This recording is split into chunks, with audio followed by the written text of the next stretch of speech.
दीदी, ये चैन आपके पास कैसे? ये तो बात पूरी करते करते निधि रुक गई। आप कहना क्या चाहती हैं भाभी? बात अधूरी क्यों छोड़ दी? यह चैन मुझे माँ ने दी है। ननद स्वरा उखड़ते हुए रूखे स्वर में बोली।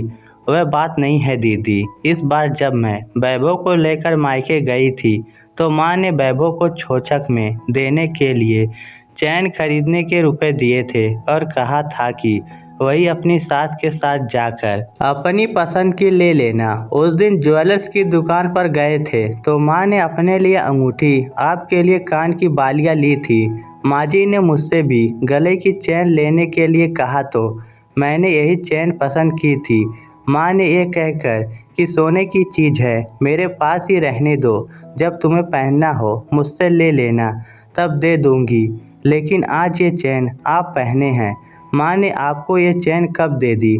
मुझे तो पता भी नहीं चला। ये तो सरासर धोखा हुआ। ये तो मेरे मायके से मिली हुई चीज़ है और उन्होंने बेटी को कब दे दी मुझे भनक तक नहीं लगी। कम से कम मुझे बताया तो जा ही सकता था। ये मेरे पापा का घर है और यहाँ की हर चीज़ पर मेरा अधिकार है। इसीलिए मुझे जो चाहिए वह मैं ले लेती हूँ। आप कौन होती हैं कुछ पूछने वाली? हाँ बहू, तुम्हारी हिम्मत कैसे हुई मेरी बेटी से ये पूछने की? तुमसे पसंद करवा ली तो उस चैन पर तुम्हारा नाम नहीं लिख गया कि वह तुम्हारी ही हो गई? स्वरा को पसंद आई, उसे दे दी। और फिर ननद का तो हक होता है भतीजे के छोचक में नेक लेने का। सासू माँ आशा जी ने हनक दिखाते हुए कहा, मेरे मायके से पूरे घर वालों का नेक, अपने और दीदी के लिए सोने की अंगूठी, बाकी सबके लिए ब्रांडेड कपड़े, शगुन के 11,1100 के लिफाफे लिए थे आपने, फिर मेरी चैन क्यों दे दी? हमेशा यही होता। जब भी निधि को कोई सोने की चीज़ मायके से मिलती तो आशा जी ये कहकर अपने पास ही रख लेती कि जब तुम्हें ज़रूरत हो तो ले लेना। तुम रख कर भूल जाओगी, लेकिन बहू के मांगने से पहले ही वह चीज़ कब बेटी ले जाती ये बहू को भनक तक लगने नहीं दी जाती। जब निधि सवाल जवाब करती, आपत्ति करती तो ये सुनने को मिल जाता कि ननद का तो हक होता है भाभी की कोई भी चीज़ बिना पूछे बिना मांगे लेने का। इसमें इतना हल्ला मचाने वाली क्या बात है? तुम्हारा दिल बहुत छोटा है बहू। निधि यह सब सुनकर मन मसोर कर रह जाती है। लेकिन इस बार तो हद ही हो गई। उसकी माँ शादी में ज़्यादा खर्च हो जाने की वजह से उसे गले में चैन नहीं दे पाई थी। ससुराल में भी सासू माँ ने उसे पहनने के लिए चैन नहीं दी, तब से वह नंगे गले ही थी। इस बार जब उसे बच्चा हुआ तो निधि की माँ ने अपने पुराने सोने के सामान को बेचकर उसे चैन के रुपए दिए थे। निधि ने बहुत मना किया लेकिन वह नहीं मानी। अपना मन कड़ा करके निधि ने अपनी चैन अपनी ननद से मांगी। दीदी, अब तो आपने पहन ली, अब मेरी चैन मुझे दे दीजिए। मैंने तो अभी तक पहनी भी नहीं है भाभी। माँ ने मुझे यह चैन हमेशा के लिए दी है, आपको वापस देने के लिए नहीं।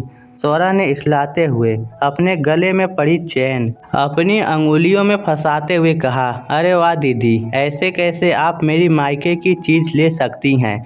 यहाँ तो माँ जी ने एक भी गहना दिया नहीं, सब अपने पास रख लिया, वह भी धीरे धीरे आपको ही दे देती। और अब मेरे मायके से जो गहने मिले वह भी आप ले लेंगी तो फिर मेरे पास क्या रह जाएगा?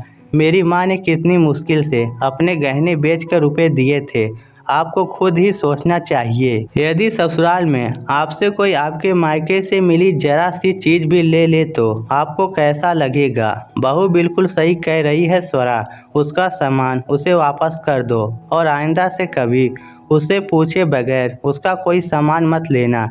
ये बहुत बुरी आदत है। निधि के ससुर जी ने उन लोगों का पूरा वार्तालाप सुन लिया था, इसीलिए उन्होंने अपनी बेटी को समझाया। अपने पिता की बात सुनकर स्वरा बहुत शर्मिंदा हो गई और तुरंत ही चैन गले से निकालकर अपनी भाभी को दे दी। अपनी माँ के पास जाकर बोली, माँ, आपने मुझे कभी पापा की तरह क्यों नहीं समझाया?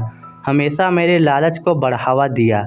अपनी बेटी की बातें सुनकर आशा जी भी बहुत शर्मिंदा हुई कि पहले दिन ही जब बहू का बक्सा खुला था उसी समय बेटी को बढ़ावा न देकर रोक दिया होता तो आज ये नौबत नहीं आती। सभी को अपना मायके का सामान बेहद प्यारा होता है और मायके से मिले गहने तो औरत का स्त्री धन होते हैं।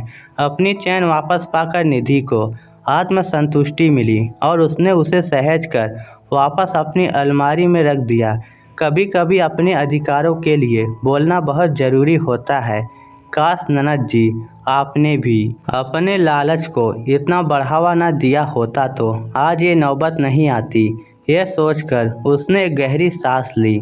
तो दोस्तों, इस स्टोरी को लेकर आपकी क्या राय है, नीचे कमेंट करके ज़रूर बताइएगा। धन्यवाद।